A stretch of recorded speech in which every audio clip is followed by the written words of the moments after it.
hair. Give it a second. Wait till I see a number pop up on the screen. Hey everybody, happy Friday. It's John coming to you from a studio. I wouldn't say the studio. The studio is a little more concrete that I'm working on something. It's the studio right now. No, it's a studio. Can I start it again? No, it's live? Okay. Anyway, I've got the PRS Silver Sky, the stuff of recent conversation and discussion, and thought that I would play it for you and let you hear it and tell you some of my ideas behind it, why it is what it is, how I see sort of the future of it, and let you guys ask some questions about it. I've got the red one because I just sort of got attached to this one. I guess I should play a little bit of it. I'll start on the neck pickup, and this is clean. And now, I want you to know I'm not going through impossible to find stuff. Most of what you're going to hear is a Fender Deluxe and a little bit of the PRS J-Mod going together. And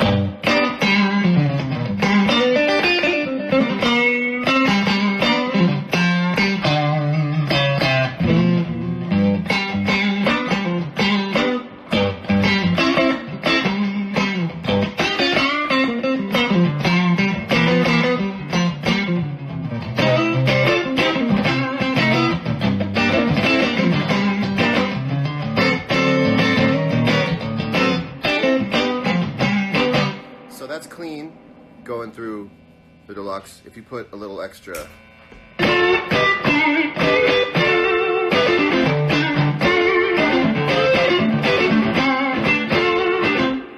what we call the tubbiness, and I actually think that it beats the Fender stuff. By the way, let's say the word Fender. The first thing I want you to understand is that I embrace the Fender thing. I've seen people actually like kind of disregard the Fender thing where they should regard it. Like, I want to, as a customer, like at heart, I want to see people play the Silver Sky through a Fender amp because that's what makes the sound, you know? So I was watching someone play through like a Victory amp, and I'm going like, well, just play through a Fender. And that's the first thing I want to say is that this guitar is made to coexist with Fender amplifiers, with Fender guitars, with Gibson guitars, with any other guitar out there in the world. It's not trying to revise history. It's just a new way forward, to quote George Bush. That's who you want to quote when you're, never mind. Anyway, that's the neck pickup, which gives me like, you know.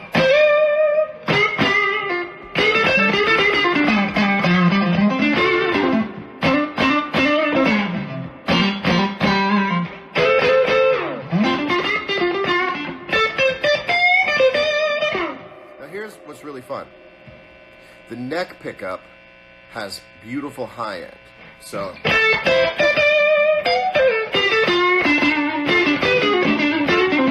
it's got that harmonic overtone thing that I love. You hear it in like Freddie King stuff. You definitely hear it in Stevie stuff. And now I'm going to show you the bridge pickup, which actually has bottom end in it, which is really interesting. And a little take on B.B. King stuff for a minute. I believe there's some revisionist history with his tone where people are always rolling off the tone knob and they're playing this really sort of bottom heavy tone thing on the neck. But a lot of that B.B. stuff, that early B.B. stuff, especially like live at the Regal, is not rolled off. It's, you know, it's a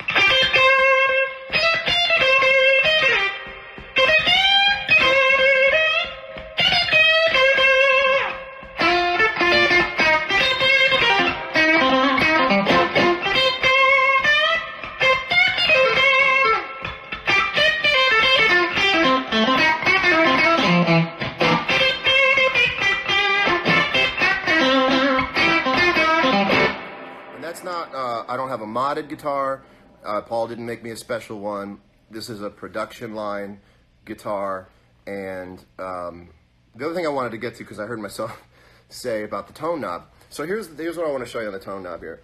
Most guitars, most Strats even, have this tone knob that's sort of only really has like 3 settings. You could also just put it on a clicker. You know, it's kind of wide open, rolled off, and then like unusably dark, you know. And these controls are really, really nuanced. This almost got a studio gear thing to it. So, for instance, I'll go back to the neck pickup. Now the 2 and the 4 are hum canceling. These, you're on your own. Also, guitar players know that the sound of 60 cycle hum is just like the sound of someone breathing. But, you know, when you're up, I'll stay on this for it's quiet enough. When you're on 10, you get this extra treble kick. And when you turn down to 9, you lose a little high end. But you can stay at 10. I don't know if you can hear that on the phone, but if you go down to 7, that's a usable tone. So I'll play. It's almost like a filter. So the other thing is that on my old Strat, when I would get one, I would turn the tone knobs down to 5, because from 5 to 10 had a frequency in there that just I wasn't a fan of. And I went so far as to, like, at some point ask about, which never happened, putting like a detent switch into the knob so it would sync at 5.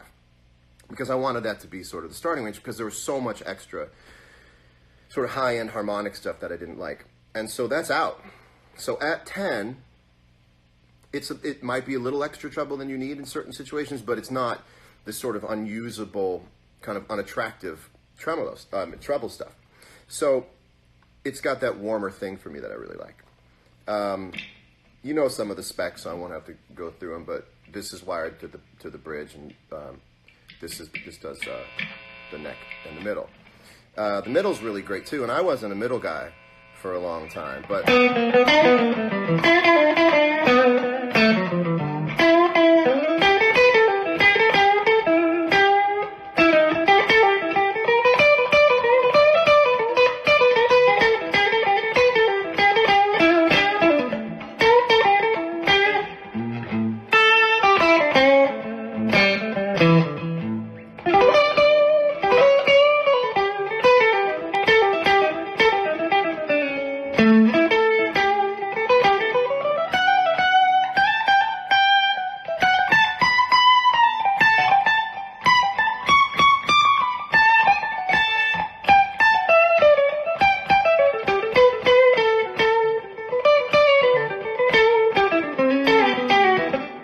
Krasno, that's right.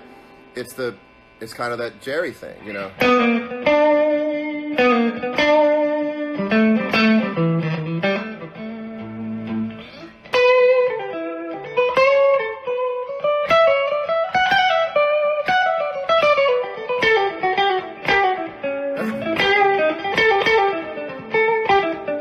So that's the middle.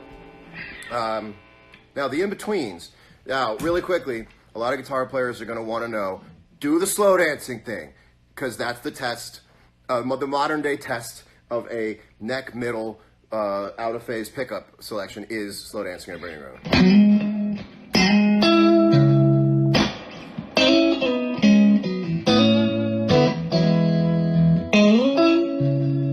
There you go.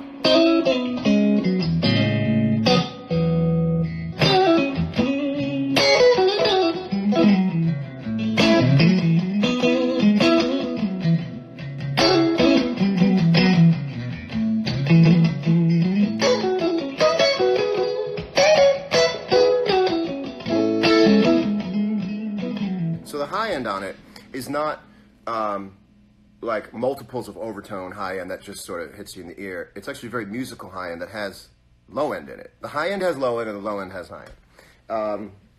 So that's that. Also, you can get that quack on your middle bridge and go.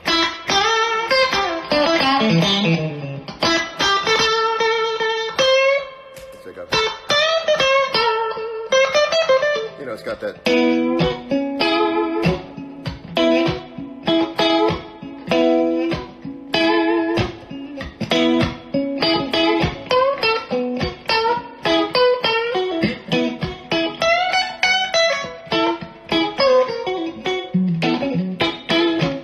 that thing. So that's really the sound of the guitar. It's sort of a higher definition Strat to me. And I wanted to go in and take out a lot of those frequencies that you sort of have to work to roll off. They're not there. They're just gone. So they're tuned a different way. And sort of going into the guitar, and this is the part of a larger conversation about going into a guitar that's been around for 60 years and going, well, what still is valid and what's still vital, and what can you sort of go in and modify? And Paul Reed Smith and I went in, and now our saying was sort of this: you take 100 Strats, and 2 or 3 of them are magic. The question is, what makes those magic, and how do you replicate that so that you get 100 out of 100 guitars that are magic? This has a lot to do with, like, taking what my favorite 64 Strat is, taking the overall sensibility of that and the tone of that, and giving it to people so that it becomes not something that's impossible to get for most people. I love the idea of bringing it down to a place of accessibility for people. And I think to a certain extent that's really happened. Like, everyone I've played, I go, there you go, there it is. And that's Paul's thing. Paul is a scientist as much as he is an artist. He's a scientist. And so there you go. Now, it's time to myth bust. You ready to come along and play myth busting with me? Number 1, I do not have an endorsement the way that Tiger Woods would have an endorsement with Nike. I didn't get money for working with Paul. That's not how it works. It's not like Paul went, we'll give you this much money. I had an idea for a guitar, and this goes back about 10 years. A guitar that is sort of the future of the classic design. It was not going to work at Fender. They weren't going to be able, one way or another, to bring the vision that I had to life. Okay. So, not pissed off. I want to go to somewhere where they can bring the vision to life. And it made a lot of sense to go to Paul, because that's the guy who started the company. To be able to call the guy who started the company on the phone and talk directly about ideas and how to build them, that's good for you. That's good for anybody watching. Like, that's good to have an artist be able to call the guy who runs the company. I couldn't do that really at Fender because of reasons that it's musical chairs. I'm not talking shit. I never talked shit. It's just musical chairs. You don't know who to call. I get to call the guy whose name is on the guitar, and we get to build stuff together. That's too cool. And that's something that I appreciate, and that's something that anybody picking up this guitar or any other guitar in the future should appreciate, because it opens up the direct connection between the artist and the guy who designs the guitars, the guy who's still here, who can very directly make change happen with the guitar. Okay, so let's get into the guitar. Why did it take 2 years? It's striking a lot of people as sort of a farce that it took 2 years. Well, it's a game of inches when you deal, millimeters, when you deal with taking a guitar that is based off of the Strat. Again, this guitar is based off of the Strat, and I think if people understood that I'm admitting that, I'm saying, yes, I have played a Strat for such a long time in my career that it didn't make sense to me personally to look down and see a different shape, and I don't think other people would want to look and see a different shape. So here's the 3 places that you have to sort of stick in between. You want to remain classic to a design that's almost synonymous with electric guitar. You want to innovate in a certain way so that you see something new. And you also want to respect the language of design that PRS guitars have. So everything has to balance. This is all a game of balance. It's 2 years because of balance.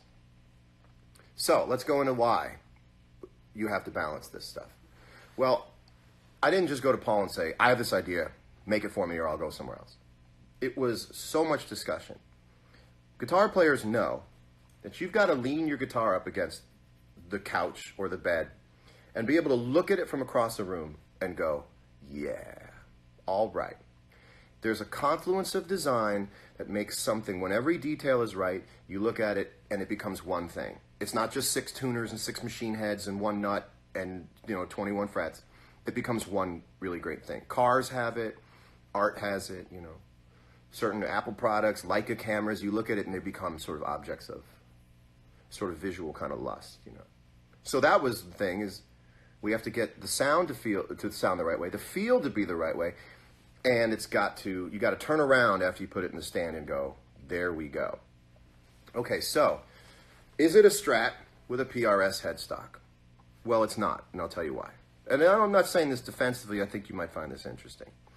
When you take this much meat out of the Fender pickguard shape, it throws the whole thing off. So as soon as you cut that, and I ask go for it. And by the way, go in Photoshop and just put a PRS headstock on a Strat and tell me how you like it. So you're missing all this stuff now. And now you have to offset that with the right thing. Now, let me show you something that's really cool. This curve here always looked old to me. So part of this is, what would a guitar like this look like if it were made this year for the first time? I'm not sure that there would be a sunburst option. Like, I think in 2018, if the electric guitar had just come into prominence, you wouldn't see a sunburst. And that's why there's no sunburst in the first line of these guitars, is that I'm trying to look at this like, if this guitar was made for the first time, this type of guitar was made for the first time in 2018, would they offer a sunburst? I don't know, and I'm looking at it like, I don't see sunburst on other things. Back in 1954, you saw sunburst on radios, televisions, cabinets. It's just not in the nomenclature. But what is are Tesla colors, and this is actually the red from the red they offer for Tesla. And that's in keeping with the modernized take on what a 6-string electric guitar would borrow from in 2018 if it had just started.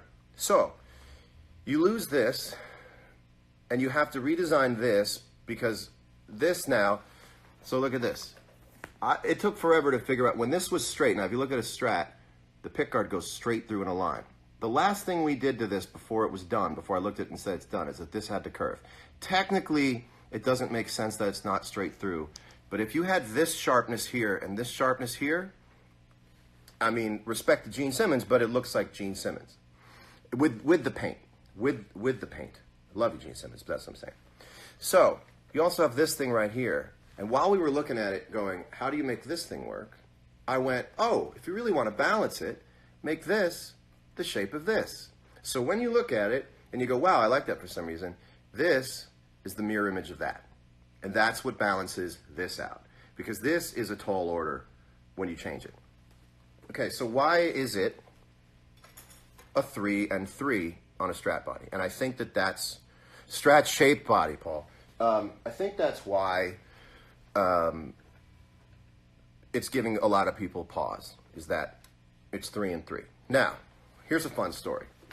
When we started endeavoring on this guitar, we went out to the greatest industrial designers in the world. And they went on deep dives into the history of the headstock and all the different shapes, and what, based on all the different influences and all the different references, a headstock would look like today if it had 6 in a line. None of them worked. You would have looked at it and went, that's disgusting. And it was. But we tried. And one day maybe Paul will let me show you the things and you look at it and go, oh, got it. Wow. 6 in a line.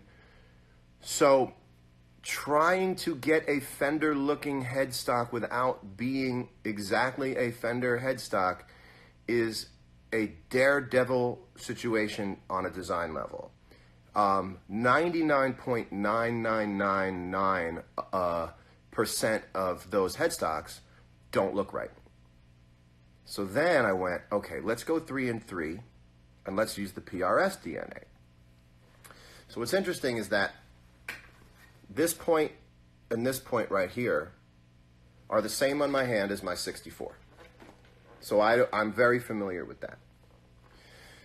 The reason it's reverse as a headstock, and I remember the day I reversed it in Photoshop and sent it to Paul and Beverly Fowler, who's amazing at PRS, as an artist. She runs the artist relations, is because you have this point up here.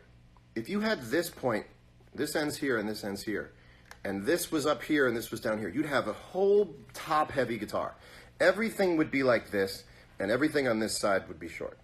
So, true to the old kind of vintage Fender thing, it would be elongated the most here. Now that's a design thing you can't get away from. The balance is, this is taller, this is shorter, so this has to be taller and this has to be shorter. And that all of a sudden balanced it out. That's when I looked at it and went, oh, this doesn't look like a platypus's foot or something. You know, it just wasn't looking like it had the thing. So we go with the mini birds. That's another thing. I wanted to be true to Paul's vision, you know, Paul's DNA. The bird thing is a genius design thing for the last 30 years, you know. Okay, so we get into the bridge. Bridge is pretty much blocked. It's the same effect you'd get of it being blocked, but it's just the springs are really tight. You get it, you take a spring off, you can loosen up the springs, you put a thing in, and you're off and running.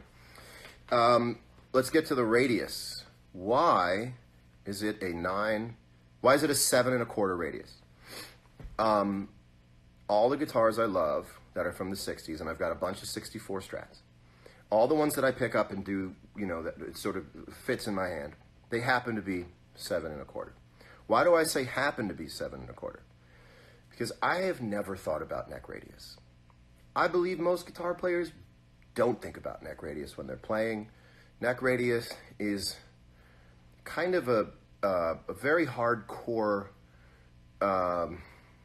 empirical, mathematical take on the shape of a neck.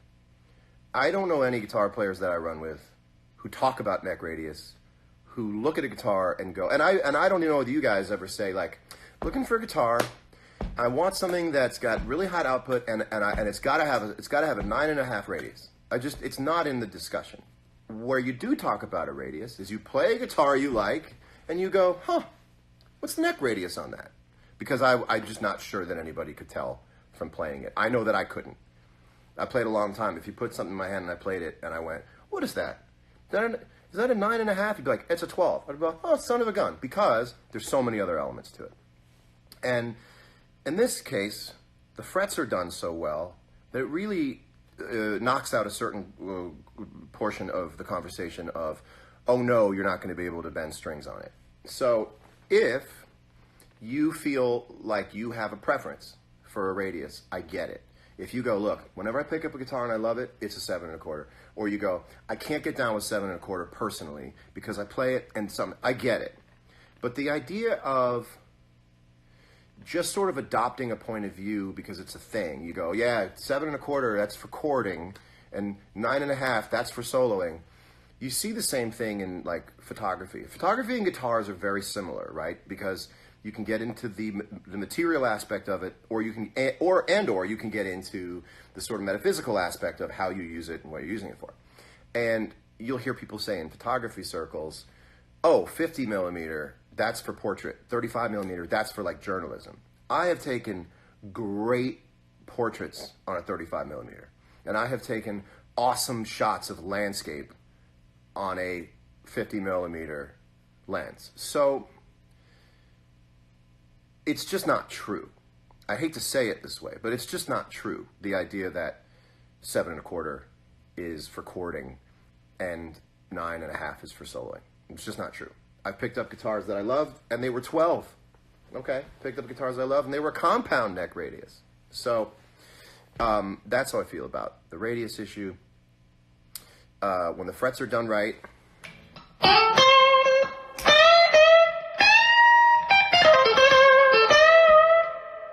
that's oh!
is really good for is so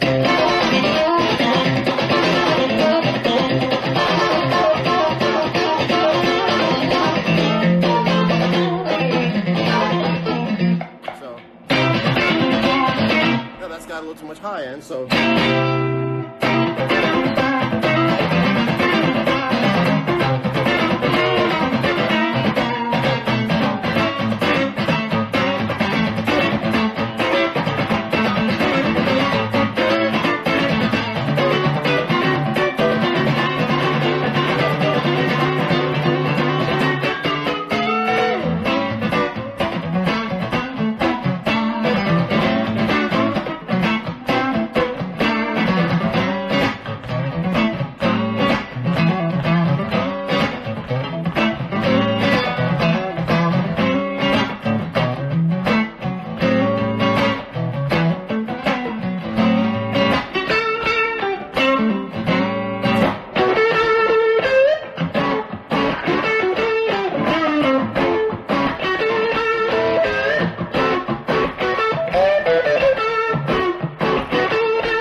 questions.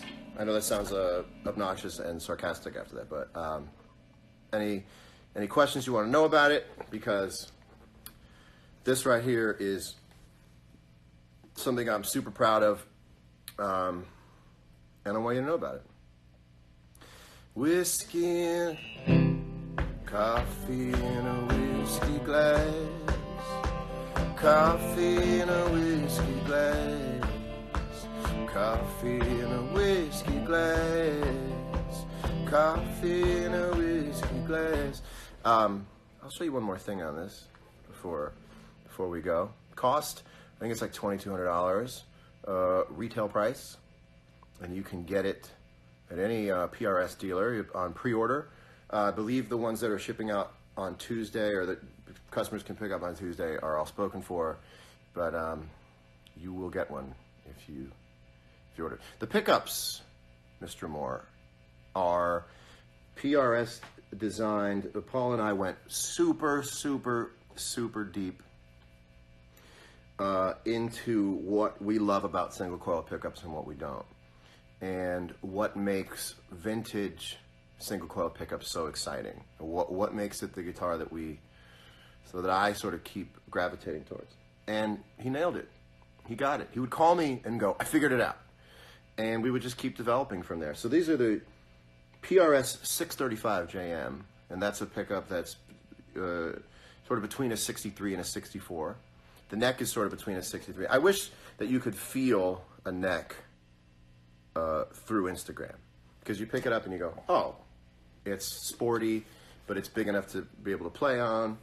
And I think the neck is my favorite part of the guitar. Anybody who picks the neck goes, oh man. And they all, 100 out of 100 will feel like that. That's what's really cool. I don't know how much it weighs, but it's fairly light. It's on the lighter side. It's not really heavy, which is great. It might have something to do with maybe missing something here. Whenever you have a guitar. Also, there's no screws on the back plate, as I have had on all my guitars, because why would you put a piece of plastic over where you need to change the strings that's a design thing I don't want to be involved in, and saying you've got to take 6 small screws off to change a guitar string. So it just doesn't happen. So I want to show you, everyone's always picking it up, and when they're in music stores and stuff, you can't play loud. And they're also trying to get a lot out at once. So I'm just going to play for a minute, zone out, and when I lose the thread, we'll say goodbye, unless there's other questions. Marry your guitar. Check with your local legislator about that. No Stairway to Heaven. I don't really know Stairway to Heaven. The biggest difference between this and my Fender Signature Strat. Well, this was designed from the ground up. Every piece on the guitar is from a new tool that was built to make that part. So, like, the knobs aren't the sort of notched. They're almost like a diamond cut. You don't need the names of the things here. You know what they are. Also, the knobs have 0 on them, because theoretically, when they're off, they're at 0. Actually, technically, when they're off as well, they're at 0. I even want to put, at some point, like heat stamped dots on the pickguard, because it still seems strange to me that you have a knob with numbers on it, but you don't have a point on the pickguard as a point of reference, so you just sort of eyeball it. But if there were, I don't know, maybe at some point we'll do these dots where you can actually turn it and go, oh yeah, when 3 lines up with the dot, you're at 3. You really have to pick your own place, I guess, on the pickguard when you do it. Will more colors ever be available for it? I would say in the future that is very, very likely. Maple fretboard in the future, that's also very likely, depending on how much people care and want the guitar, and it feels like they really do, and they do. So, let me, I have some tremolo.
That's the bridge.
So last thing I'll show you is just, as you're seeing, it's hyper expressive. You know, people, when they have a minute on Instagram to play something, they're going to play the things that I do as well. They come off the top of your head. But when you really sit with a guitar...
Hey! Thanks for hanging out with me. Have an awesome weekend. And rock on. And thanks for just being on the ride with me. I really appreciate it. I'll see you later.